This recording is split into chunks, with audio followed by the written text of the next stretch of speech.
Hi guys, welcome to TFA Files TV. We are back again with the latest gossip. Nyaya dziri kupisa dziri kutenderera pasocial media. Mai Titi votukana one of his followers mushure mekunge anyora kuti ndorimwewo iri rodya neZanupf. Mai Titi vakapindurawo pazasi vakati ivo wakamboona munhu weZanupf ane zvikwereti here, kambwa kemunhu. Saka ndozvazosekesa vanhu. Munongoziva vazukuru vambuya nehanda vanakirwa zvisingaite. Vamwe vanhu vadedza kuti unodya mese nyange ukati kudii. Mumwe munhu akati not everyone is a Zanupf benefit. Mumwe munhu akati ndere zanu zihure iri ngarisatombotuka vanhu zvaro toriziva. Mumwe munhu adedzera kudaro. Mumwe munhu akauya akati mukadzi uyu haana respect sure kikikiki murume here akunzi kambwa. Mumwe munhu akati is the kambwa party for me. Muchinda uyu atadza kuqualifya kana kuitawo imbwa hombe chaiyo. Mumwe munhu akati good answer mura. Mumwe munhu akati mozoti anotaurisa mura imi muchimutanga kikikiki it's kambwa for me. Saka vanhu vanakirwa nekuti munhu uyu atukwa murume asadedzerwa kuti kambwa instead kuti pamwe maybe anzi zimbwa. Nemunongoziva mega Mai Titi vanopindura guys. Saka paita inonzi hondo yemarudzi asi vakawanda vamira naMai Titi vakati Mai Titi nezvikwereti zvavambofa vakaita munhu weZanupf. Musataura zvamusikazivi, musataura kwamusina kuswera. Mumwe munhu akati minduro bhomura. Mumwe munhu akati but chagona kupindura mura. Mumwe munhu akati kikikiki wanzi uri kakutu wapera wapedzwa. Mumwe munhu akati Mai Titi will never disappoint pakupindura. Mumwe munhu akati zvechokwadi kamuchacha ataura chokwadi zvake zvikwereti anozviwa nepi kana ari munhu wezanu. Vanhu veZanupf vavambofa vakaita zvikwereti ende vanhu veZanupf vari kutambisa mari, vanoflasha mari.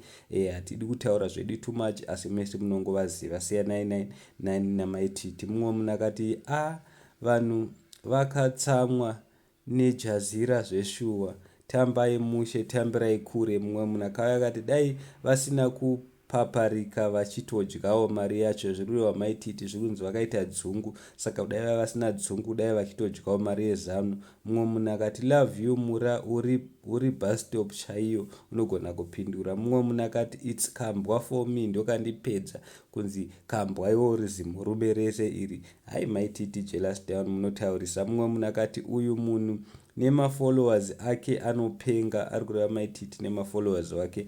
Mumwe munhu akati chero wakamutuka but ichokwadi Mai Titi kamuzanu. Mumwe munhu adaidzira futi kudara. Mumwe munhu akati tambai mushe imi. Mumwe munhu akati nedzungu rake iro zvaiswera zvafumurwa. Mai Titi varodeda kuti Mai Titi nedzungu ravo vaiswera vazvifumura kuti ndakapiwa gold ndodya chichichi. Saka musatombomutaure. Mumwe munhu akati you were created by Zanupf for me. Iwe uri wezanu Mai Titi wakambotambana napanga naitokuzivai mukapfeka mbatya dzakanyorwa kuti Zimbabwe chichichi, pamwe wakanyimwa gold kana kuti vakaona kuti hauqualify. Mumwe munhu akati saka iwe Mai Titi ukuramba kuti uri wezanu here, saka uri weipi pati tudze. Mumwe munhu akati ndazoseka neclap back yacho hanzi kakutu zvakaoma. Mumwe munhu akati dai makapiwa gold makatiudza kare tokuzivai Mai Titi.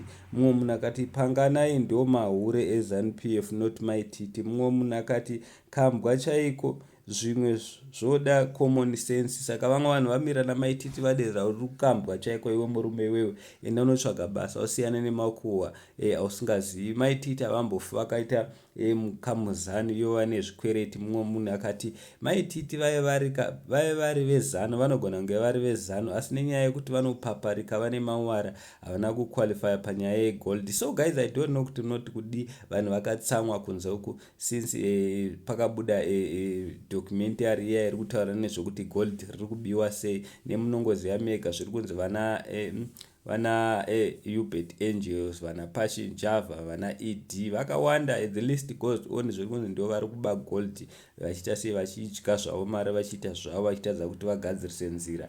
Saka people are not happy guys. ndosekera muchiona vanhu vachitukana kudai. Saka vamwe vanhu vakufungidzira kuti pamwe Mai Titi is one of those people naye ari kudya mari, of which Mai Titi tikatarisa background yavo munhu anongoswerawo ari muZimbabwe. I don't think kuti vanogona kunge vachidya gold. Pamwe maybe vaida kupinzwawo mudhiri zvikasabuda because munongozivawo Mai Titi vanotaurisa, we don't know exactly. Asi vanhu vari kudaidzira kuti special ava vari kungobuda vachipinda vakaita sana Pokelo, vakawanda vanhu vachona vari kungokwira majeti, ndivo vanhu vari kuita sei vari kubuda negold vachidzoka nemari, because mukanyatsoteerera story yacho munyatsonzwisisa. So guys, thank you so much. Ndachikukumbira kuti mutisapotewo nemasuper chats. Thank you so much.